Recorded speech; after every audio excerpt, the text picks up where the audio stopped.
The biggest lesson is if you don't belong to yourself, you're pedaling a bicycle to nowhere. You're going to keep pedaling to the day that you die. So if you don't belong to yourself, that's what you're going to be doing. If you're in a boat and you're rowing, you're going to row for the rest of your life. Once you belong to yourself, everything stops. You don't have to pedal no more. You don't have to try to make people happy no more. Just be yourself. People don't accept you for who you are. You eliminate them from your life. It's very simple. You don't have to get aggravated. Why have road rage when you can have peace?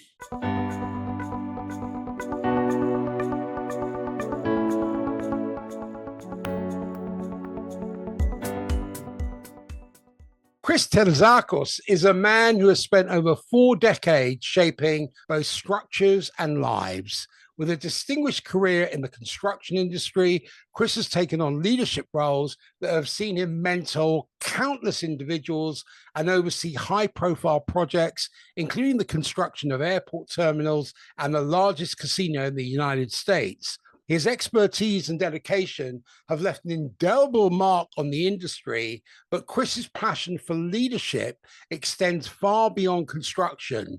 In addition to his professional achievements, Chris has made significant contributions in the world of sports, particularly as a champion baseball coach, and his belief that true leadership is about caring for and inspiring others, and that has guided him through every endeavor. This philosophy was clearly demonstrated when he saved a travel baseball team from disbanding, leading them to 3 consecutive championships.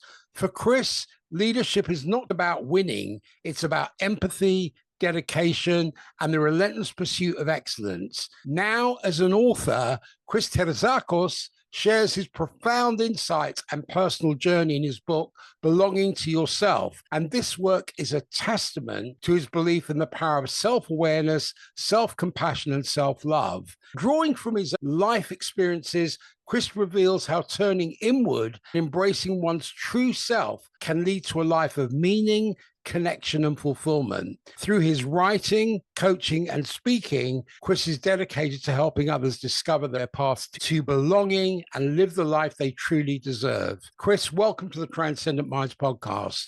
Thank you for having me, Michael. I appreciate being here. What initially drew you to leadership roles in the construction industry?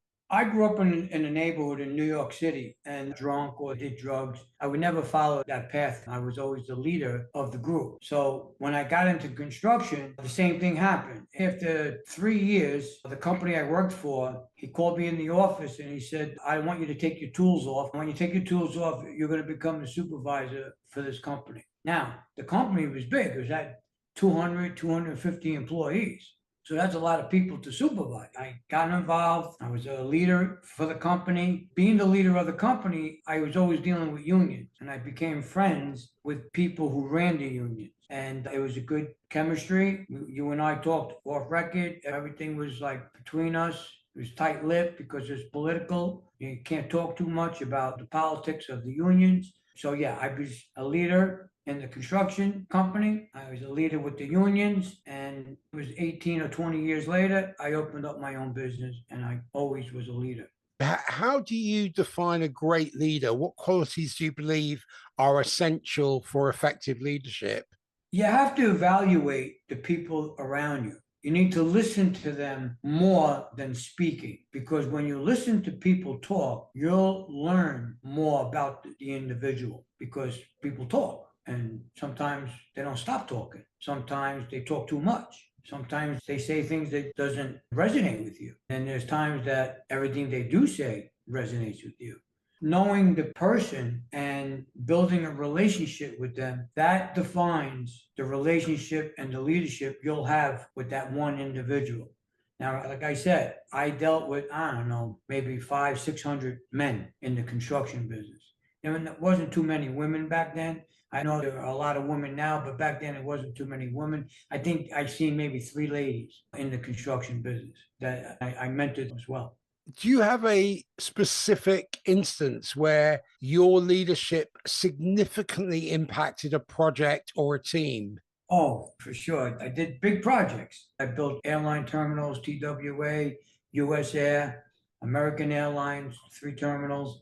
I built the largest casino in the United States, which is Foxwood Casino. There was 3 or 4 contractors. We all shared the work at the hotel and the casino. My role played a significant contribution to get the project done on time, make sure the workers were all happy. You can't make everyone happy, but I made sure everybody was happy. We all made the right amount of money. I know money is a motivator for most guys in construction. You pay them well, they work harder. That's for sure. So yes, I was a good contributor to all the projects that I was part of. Plus the unions, I kept people working in the unions. And those were big projects. They were huge projects, building airport terminals and a casino.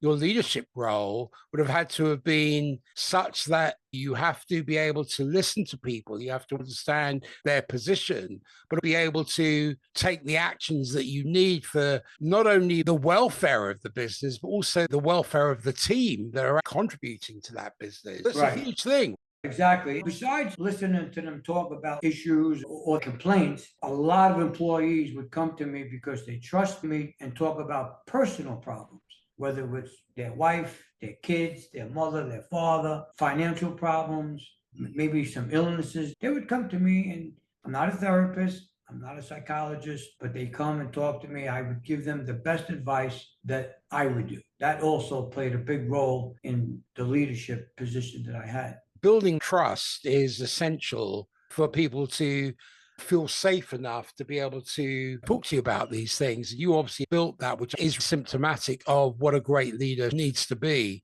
We spoke about the baseball team that you saved from being disbanded, and your experience as a baseball coach at that time. How did that influence your leadership style in the business world? It was actually great because the baseball team, I had 2 fractions. To put the team together, I had to go out and scout players. So I went to the nearest park in my neighborhood. It was a bunch of teenage guys. The age group was 17 to 20 years old, top-notch players. Anyway, I went to the nearest park. There's always guys there. They knew me. I used to play basketball in the park. Younger guys. I went to them. I said, hey, listen, all you guys, I want to talk to you. They said, what? So they came. I said, you guys ever play organized baseball? Guys raised their hand. Yeah, I did when I was 12 years old. I said, okay, good. How would you like to play organized baseball? They said, yeah, we're into it. I said, good. Whoever's interested, meet me at the field Saturday morning, 9 o'clock. That Saturday morning came and more guys showed up because they told their other friends. Now I got 16, 17 guys that all showed up. So we started talking at the field. I did some infield, outfield practice with them, get to know them better. Then I started evaluating what I lack here. What am I lacking to put this team together as a leader? So then I went to high schools because I was lacking pitching. If anybody knows about baseball, pitching is very important. So I went to these big Catholic high schools where these players, that's all they wanted to do was play sports. I recruited 5 pitchers from these Catholic schools, top-notch players. So they came down, and what happened, Michael, they started to clash. They were arguing, cursing at one another. They weren't getting along because street guys weren't getting along with the Catholic high school guys, calling them prima donnas and all this junk. After stopping the arguments, I noticed about a month later, the chemistry between them.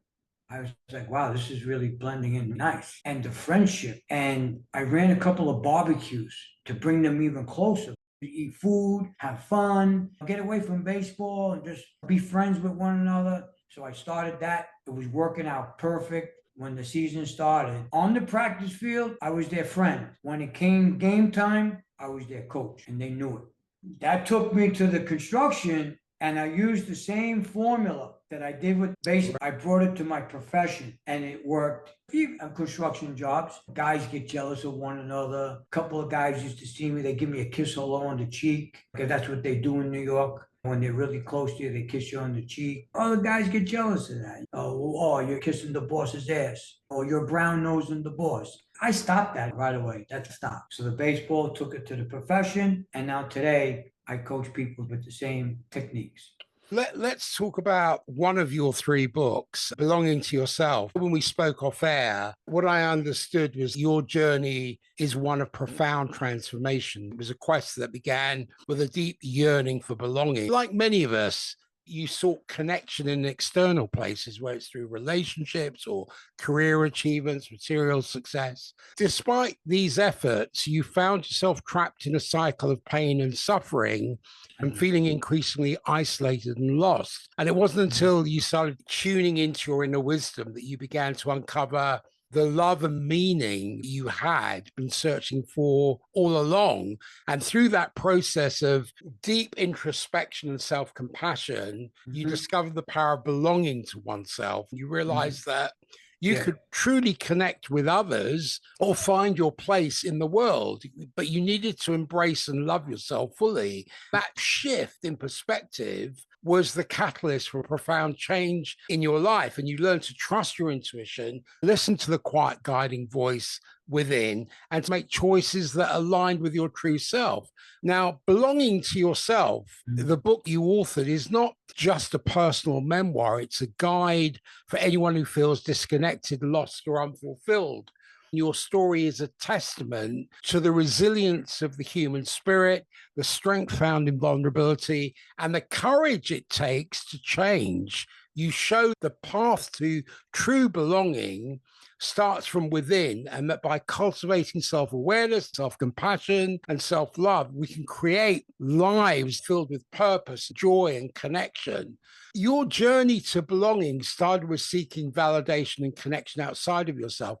What was the turning point or realization that made you realize the importance of looking inward? Good question. The turning point was I started getting into trouble with the law. It was not fun. The reason why I got in trouble with the law was when my sister died, I was 28 years old, I got very angry and started getting into trouble. I didn't do drugs. I didn't drink. That wasn't my thing. I was always a fitness guy. I was always working out with weights. I was always doing something physical. Plus, my best friend got murdered because he got involved into drugs and he stepped on the wrong toes and they murdered him. So was this grief speaking? Yeah. So yeah, I was hurt when my sister died. You're My right. sister she was like a second mother to me. I come from a single family mom raising 4 kids.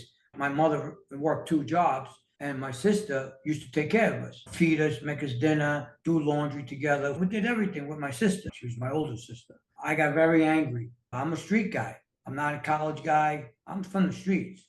What happened to her? Why did she die? She was a marathon runner and she was going out with 2 friends on a 10-mile run, training for the marathon. She had a pulmonary aneurysm. Oh, So gosh. she died quick, Mike. Her friends said when we went to help her, she was already passed. She died in 2 minutes. She was already gone. So I got angry. I got involved with some guys. I was running a gambling ring. People that wanted to bet on sports, they called me up. I want to bet the football game, the baseball game. When they didn't pay, you used to send your guys, or I would go collect the money. They would hide from you. When you did catch them, they gave you 100 different stories of why they didn't pay you. What made you more angry was when they won, that Friday, they were at your doorstep ready to collect the money. When they lost, you had to go chase them. That used to make me angry, that I got to go chase you for my money. But when you won, you were there exactly 5 o'clock to collect your money. Back then, that made me more angry. I would rather you call me up and say, Chris, I don't have your money. You got to be honest with men. Your word is your word as a man. If you can't keep your word as a man, you're not a man. Healing Warriors, what do? We have a strong mind. So that's the name of my website, healingwarriors.com. So if you're a man, be a man. Call up. You don't have the money. You owe whatever, $500 or $1,000.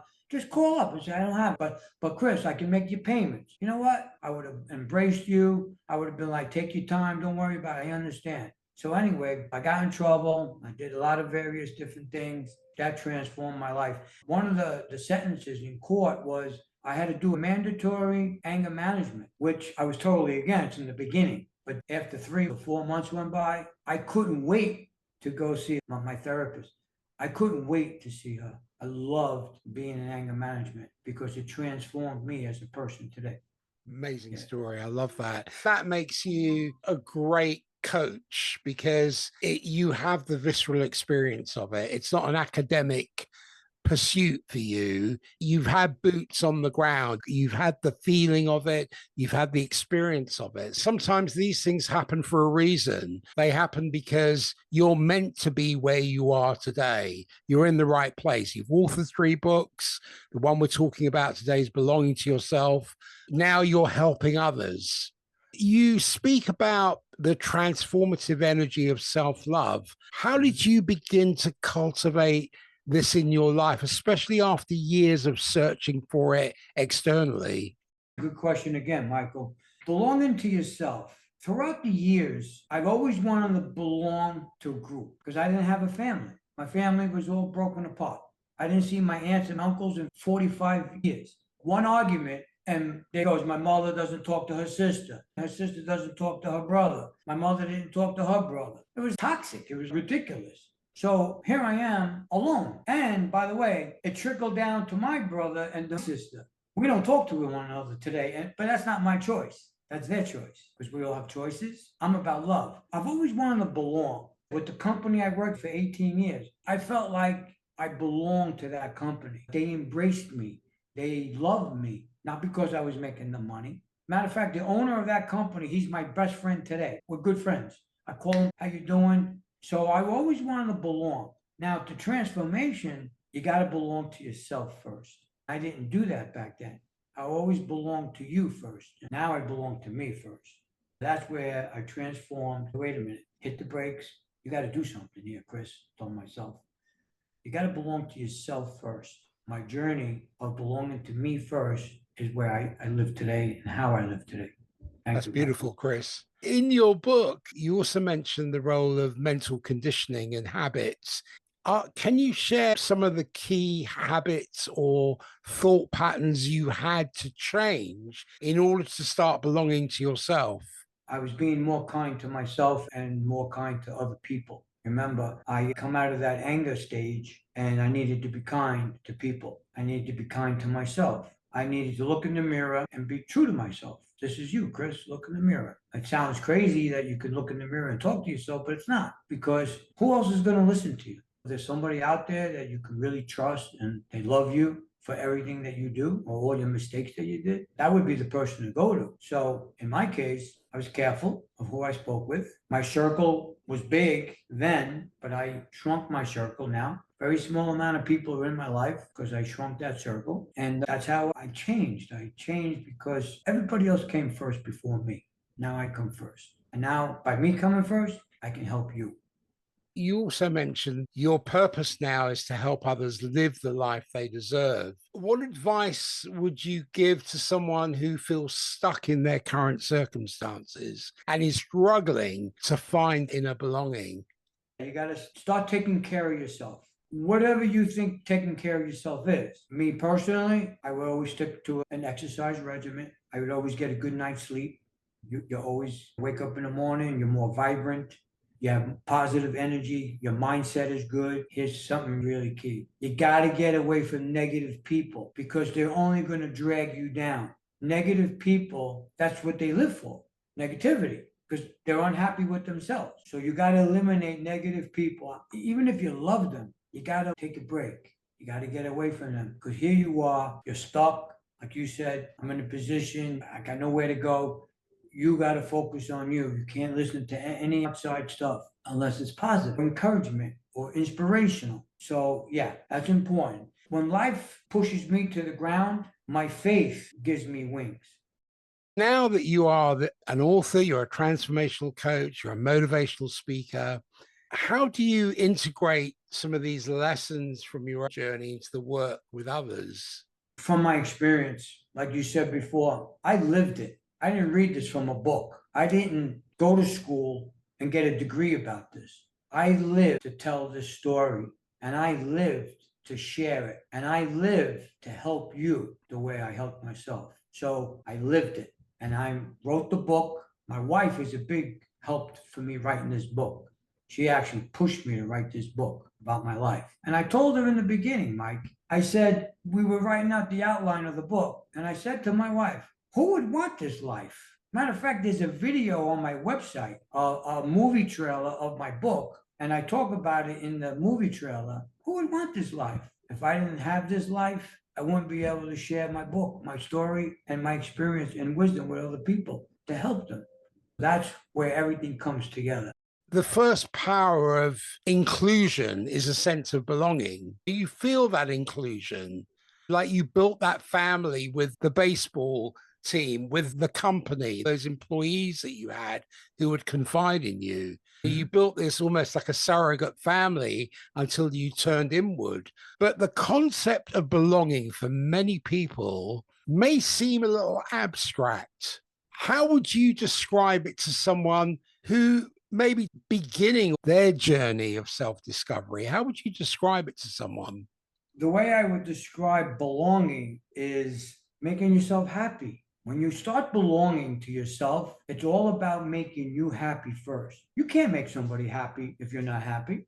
You can't belong to somebody else if you don't belong to yourself first. There's steps to belonging, and it takes dedication, it takes discipline, it takes being true to yourself. Everything else will come. If you're in that stuck zone about belonging, belong to you. Start doing things for you, whether it's exercise, eating healthy, being kind to yourself, being kind to others. Always say thank you. Always be nice. You'll see the change day by day. You'll see that you're more grateful. You're more grateful to yourself. You're more grateful to others. You'll see the change. It doesn't take very long. If you're dedicated, this is a quick way to overcome anything in your life. I want to share something. For people that want to belong, do not allow anyone to stop you from your goals or your mission in life. That'll only set you back. If you're sharing what you like to do with someone, you hear one negative statement, you got to run because they're not supporting you. They're not going to encourage you.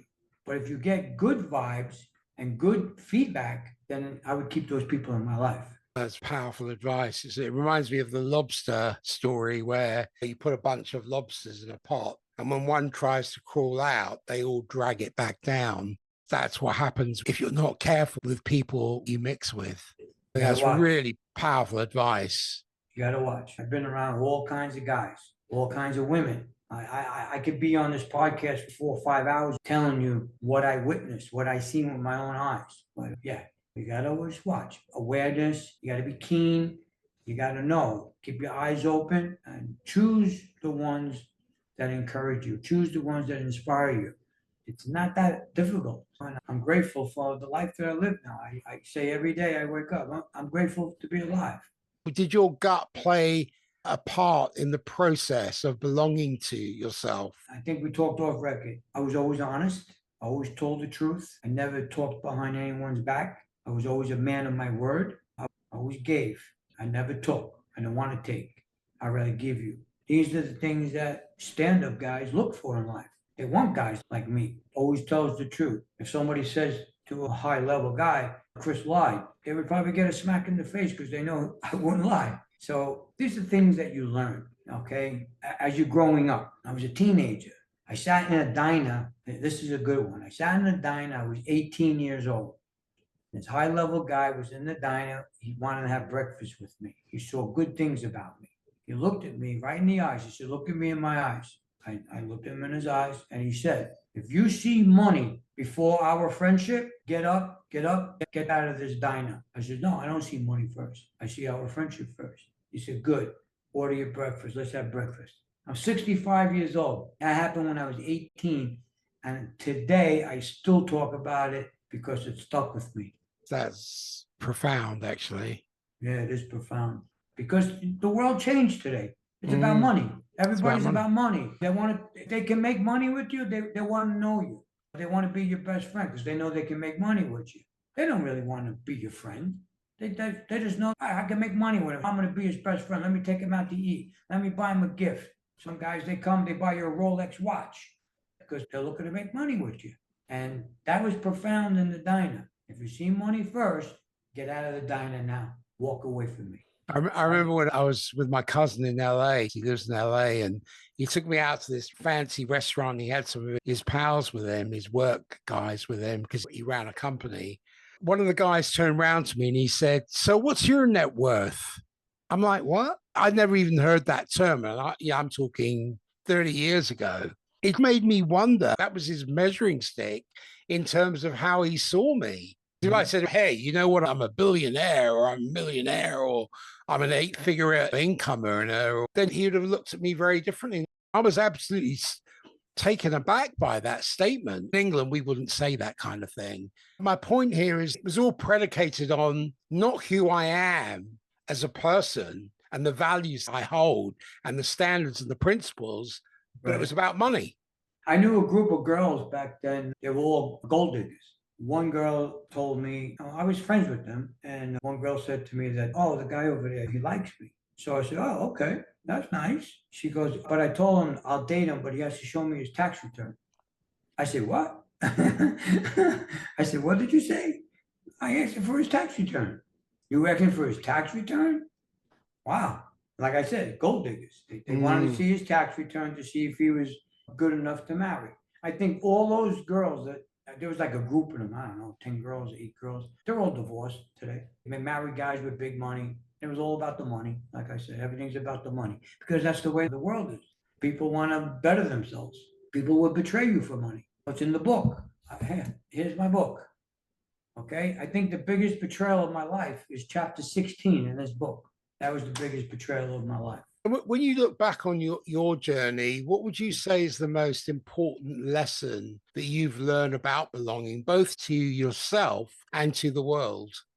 The biggest lesson is if you don't belong to yourself, you're pedaling a bicycle to nowhere. You're going to keep pedaling to the day that you die. So if you don't belong to yourself, that's what you're going to be doing. If you're in a boat and you're rowing, you're going to row for the rest of your life. Once you belong to yourself, everything stops. You don't have to pedal no more. You don't have to try to make people happy no more. Just be yourself. If people don't accept you for who you are, you eliminate them from your life. It's very simple. You don't have to get aggravated. Why have road rage when you can have peace? I choose peace. After my sister died, I picked road rage. You know what? I'm angry. Now I'm going to pick road rage. I choose peace. Peace is always better. Many of us have gut instincts and they play a process I see in belonging to oneself. But a lot of the time we don't listen, or it's in the aftermath. Oh, I should have listened to my gut. I should have listened to my intuition. In your experience, how can someone start to develop a stronger connection to their inner wisdom, to their gut instinct? That'll come natural from all the adversities that you had in life, from all the betrayals you had in life. Now you're experiencing the wisdom to know the difference. Your intuition automatically will kick in. Like you said, I should listen to my gut. This time, your wisdom and your experience that you share and that you had before will automatically, your body, your mind will be connected and it will inform you this is good, this is not good. You can't learn that from a book. You could read about it, but unless you experienced it, you have to experience it. When you do fall and make a mistake, get back up. Don't give up. In a boxing ring, when a guy gets knocked down, he gets up. Get back up. And you keep going because that's what life is. You keep going. Yeah, it's beautiful. Thank you, sir. Appreciate it, Mike. You're most welcome. Your journey of personal growth has influenced your approach to helping others. What advice would you give to someone who's struggling to find self-love and purpose in their life? To find self-love in their life, they would have to be connected. I'm not going to say a therapist. They need to be connected to somebody like a coach. They need to be connected about 30 days, 40 days. They need to talk to somebody with a positive mindset. Just need to talk to somebody, get the feel of it, get the whole gist of what they should be doing. One kickoff to start your journey for self-love would be eat healthy, because if you don't eat healthy, it affects the mind. People don't understand that food gives you negative thoughts, but healthy food gives you positive thoughts. So I would start with eating healthy, self-care, do some exercise. Doesn't mean you got to go to the gym for 2-3 hours. 30 minutes a day, 45 minutes a day. If you want an hour, I would say that's maximum an hour. Start slowly. Like a newborn baby. Baby crawls, start slowly. Start crawling. Before you know it, you'll be up walking. And before you know it, you'll be running. Like I said, it's steps. You just got to follow the steps. but be around people that have positive thoughts, positive energy, encouragement, inspiration. So yeah, you'll come out of it. Come out of it for sure.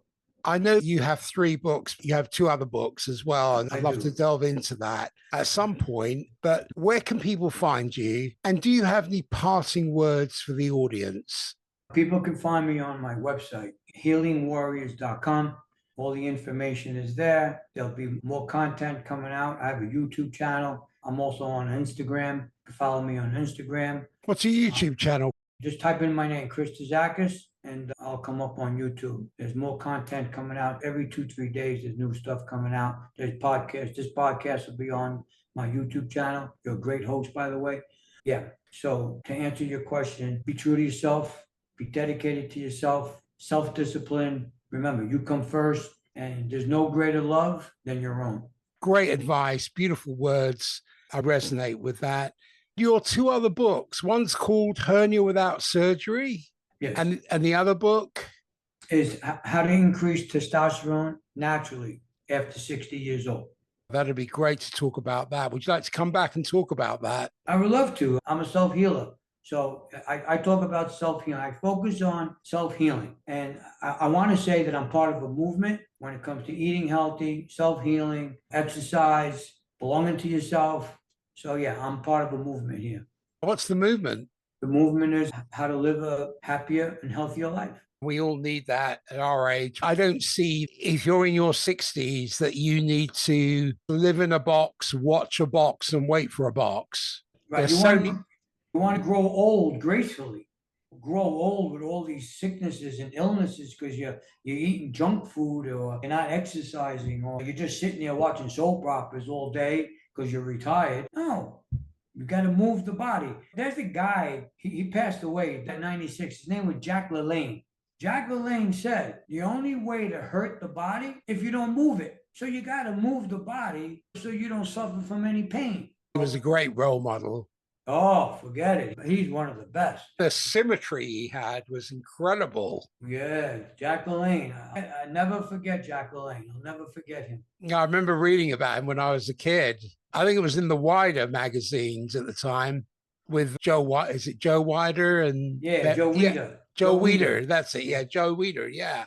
I used to get the magazines when I was young and go, wow, look at this. And he was one of the first guys on TV, was Jack LaLanne. Yeah, first guy on TV. People at home would exercise watching him on TV.